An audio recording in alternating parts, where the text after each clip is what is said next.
Hi, I'm Keyheatia. You are about to listen and watch my portfolio presentation for Curriculum 689. These slides are a representation of what I have learned since I began the Masters of Curriculum and Instruction program. Here's a little bit about me. My husband and I both were born and raised in Detroit, and we both attended MSU. And upon graduating, we decided to move our family closer to home so we could raise our children near family. Our daughter at the bottom is a recent college graduate from GVSU. Our son to the right, he currently attends Mississippi Valley playing baseball on the academic scholarship.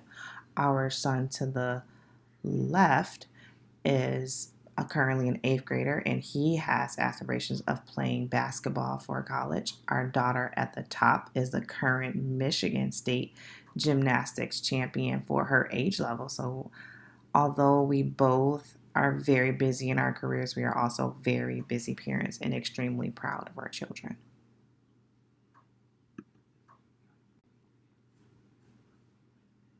My family is my why. Our daughter, I was the first college graduate from my family, and my husband was not. But at the bottom, our daughter, watching her graduate from high school and then graduate from college, is we stress education in our home. So our son naturally knew he was destined to go to college. It's just a matter of picking one. And so, with their two younger siblings behind them, they are currently looking at both of their older siblings like, yeah, we're going to go to college too. We just don't know where. We were hoping one of them would end up at State or Eastern, but it looks like they'll all be scattered all over. Like I was saying beforehand, my son is in Mississippi and our daughter is currently in Texas pursuing her nurse practitioner degree. As you all know, we had to complete the 10 mastery standards to show what we've learned throughout the course of Eastern. And all of us had to pick and choose which activities and lessons best fit what we all chose. Instead of going through each and every standard, what I did was group them as the state already has them, but then I also titled them in a little bit of a different manner. I selected like section one will be my most challenging, section two will be the most engaging, and then section three is how I've learned, or what I've learned from all of those. I feel section one, the learner and learning, was the most challenging. And I say this because we have to, as teachers, we're given a classroom every school year, and the children are so different from each other. And learning how to place those different personalities and blend them together in a classroom, and then teach them a subject that they are somewhat familiar about but don't quite see themselves. That was where I struggled the most as a teacher in the first year classroom by myself this year. And so, differentiated instruction and principles of learning and education were my go tos for this school year. And then, as far as like learning differences, I took a lot of Dr. Harmon's multicultural and teaching and learning strategies, and then the creating culturally responsive classroom. I blended those together a lot.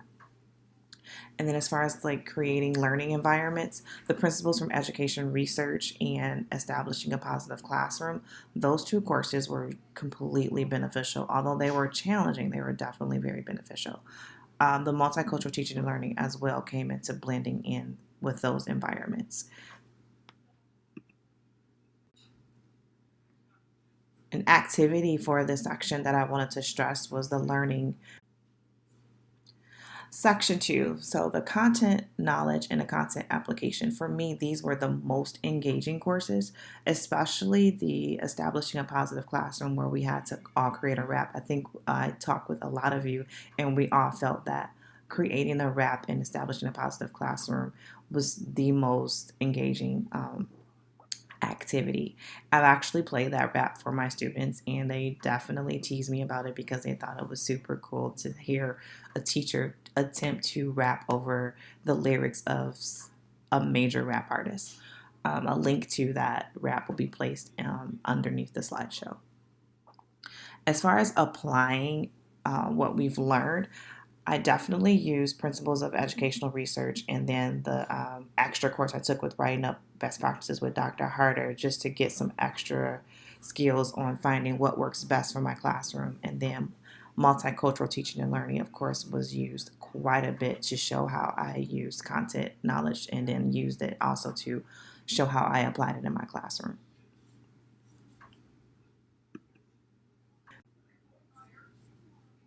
To highlight what I did for applying knowledge in the actual portfolio that we turned in, I used a slideshow called Knowing 2030 Preparations. So, with this artifact, we did in preparing students for principles of educational research. So what this course was doing was helping us understand, okay, this is what we're doing now. We're preparing our students to work in a factory. But in 2030, this is not what we are going to be doing. Students need to take something. For example, if you look in the middle, that's technology involved lesson using books as guides versus answers. So a lot of the times our students go to books or they go to Google and they are just looking for those immediate answers versus taking those ideas and trying to troubleshoot on their own. So I use this as how I engage learners to understand differing perspectives and how I added technology in the classroom and used collaborative thinking skills. And so I have them working in groups a lot.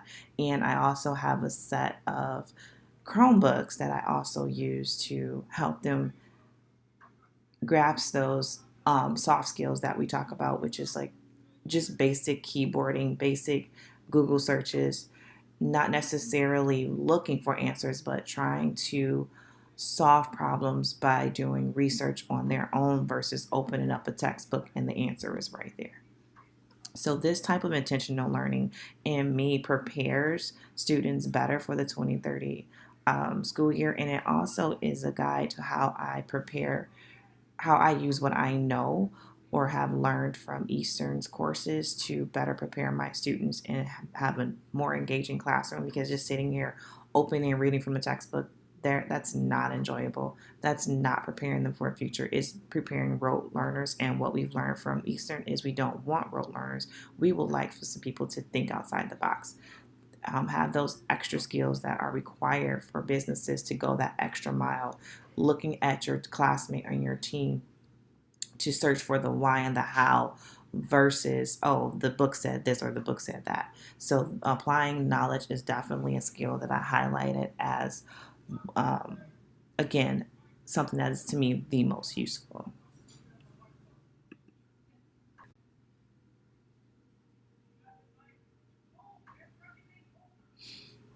Jumping into the next section, section 3, so the instructional practice, I titled that the most useful, whereas the other one was the most engaging. So I say section 3 to me is the most useful because this is where we began in a lot of our classes diving into that research. I wrote in my final reflection that I was not a strong researcher when before I started at Eastern, and now I only research things before I even attempt to try to put them together in the classroom. So as far as like assessment, I used improving instruction through inquiry and assessment. So that activity we had to do for Dr. Harder, which was how can I be a better teacher in my classroom? And so I noticed how my students were not responding to me in appropriate manners or just not going that extra mile looking for or gathering insight from a novel or a short story that we may be reading. And so I took that idea and turned it into an inquiry in my classroom. And so I began with just asking basic questions like the Bloom taxonomy. I started at the very, very bottom. And then I noticed that my students were used to being spoon fed. And I'm like, we need to do something a little bit different about this. And so what I decided to do was take that extra mile and do a little bit of research to see what type of questions will get students to think a little bit deeper. So what types of questions can I get those critical thoughts that we were looking for it so they were better prepared for MSTEP. And then in my school, they take NWEA. So I also needed to be preparing them for that. So combining improving instruction through inquiry and differentiated instruction, I use that to show how I apply for assessment. And then for planning for instruction, I use curriculum design and implementation and multicultural teaching and learning to better understand how I apply what I learned for planning for instruction. I included a unit guide for. Here's an artifact I used for identifying how I've the artifact I'm going to highlight for this section is differentiation readiness groups. We talked about this a lot in Dr. Harmon's class for multicultural teaching and learning. What I did here was I took struggling grade level and then advanced concepts for a math class that I was teaching a very long time ago. And I had learned that while utilizing readiness groups, I can increase my ability to quickly identify concepts students were not grasping. And I was also able to pinpoint and supplement the materials that other students need, whether it be those upskills who are above grade level or the struggling and ELL learners. I can find that extra added vocabulary that is needed to build upon the skills that are needed to grasp the concept for grade level. So I found that using the differentiated readiness groups can work in any type of classroom. This one here is just used for math. I do use it quite a bit for ELA because I do have several students who are EL learners, and so they struggle a lot when we read novels. So I have to break that vocabulary down. So I typically can use, as you see, the first level says what's the concept. So add that concept in there, and then what modifications or barriers that I know that may come up. So if that's in there already, all I have to do is go in and find those activities. And so again, I highlight this one because it was very beneficial for me in Dr. Harmon's multicultural teaching and learning course.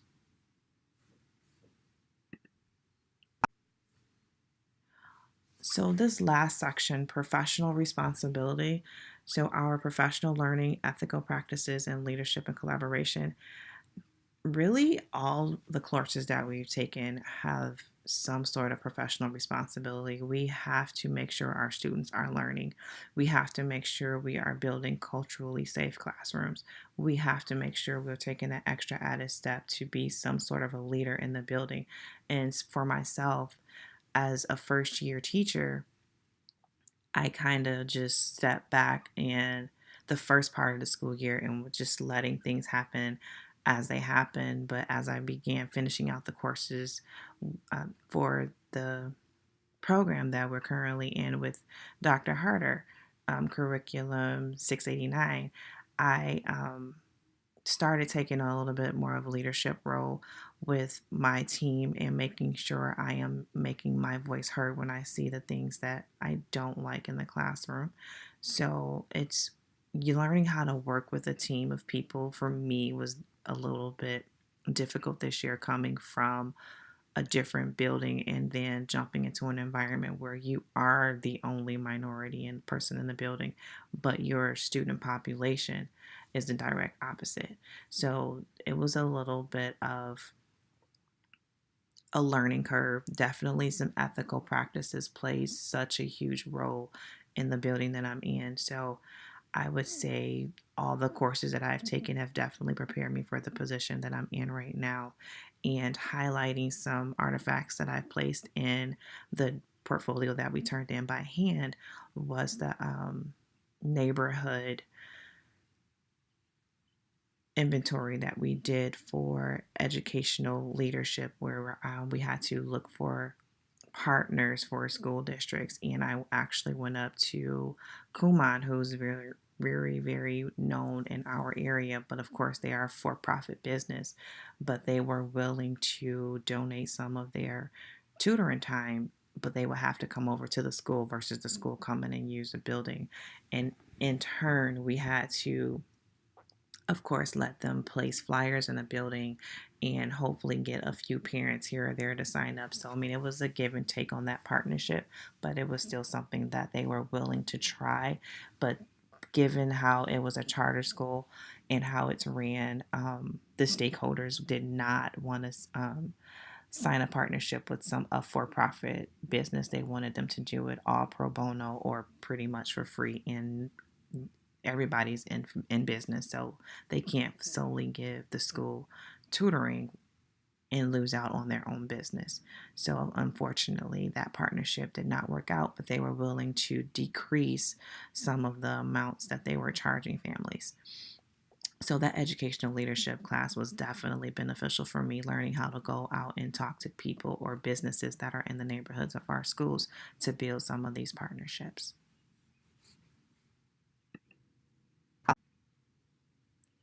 My next steps. So I've talked with a lot of my team members, my middle school teachers in the building that I'm currently in, and they've loved some of the activities that I worked on throughout the school year. So I'm definitely keeping my binder with me once I get it back from Dr. Harder to use as a reference tool. So when I find myself reverting back to the old ways of book learning, which we typically do not do, I definitely don't do in my classroom, except this week for trying to get everything finished up. But other than that, I definitely do those activities that we've been taught through Eastern. Definitely Dr. Harder, definitely Dr. Harmon, and making sure we are meeting those cultural and emotional and social and physical needs of the students. Um, I do plan to write district level curriculum, but I'm just not ready to do that just yet because I feel that I need to have another year of teaching under my belt before I get to the corporate level. Because as I stated before, NHA is a hierarchy business. So in order to get to the district level of writing, you will have to move to their level of city. They don't have local or in school person to write the curriculum. You would have to move, and I'm not ready to do that yet. I'm still trying to understand the politics of the educational district or educational area. But if I decide to move into a public school, I definitely will want to write curriculum at the district level.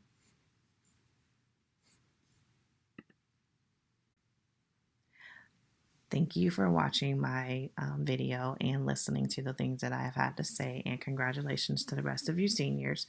Please leave any comments, questions or anything that I can clarify for you at the bottom of our site. Learning and development. So with William taxonomy, we talked a lot about that in Dr. Harmon's class and how he pretty much laid out how we could take a lesson and break that activity into struggling or ELL learners, and then add in advanced learners for those upskills that some students need. So as you see, I don't have any upskills for this particular lesson because no one in my class was ready to level up quite yet. We got there toward the end of the school year, but this one is just one of the beginner ones. Later on in the slideshow, you will see one that has some of the advanced skills placed in. So with differentiated instruction, the principles of learning education, these I blended those two courses together to work out this activity. So this is an analysis of Edgar Allan Poe's The Telltale Heart. And so as an 8th grader, you have to read this short story, and it's difficult for struggling learners and for those who are ELL. So I had to break this lesson apart even further with tiered instruction and getting by teaching vocabulary first. So that's why I say that development for me was the most challenging, because so many of my students came in at different levels that I had to rely on their linguistic skills, I had to rely on their emotional skills, and definitely their physical environment, because they really didn't quite grasp how to read such a story that was so far-fetched for them to understand. So these designs and implementations, they are developmentally appropriate, but they were quite definitely challenging for them, and therefore for me it created a learning curve so I can better prepare my students for state requirements and better prepare myself for the following school year so I know what I need to add for those struggling learners.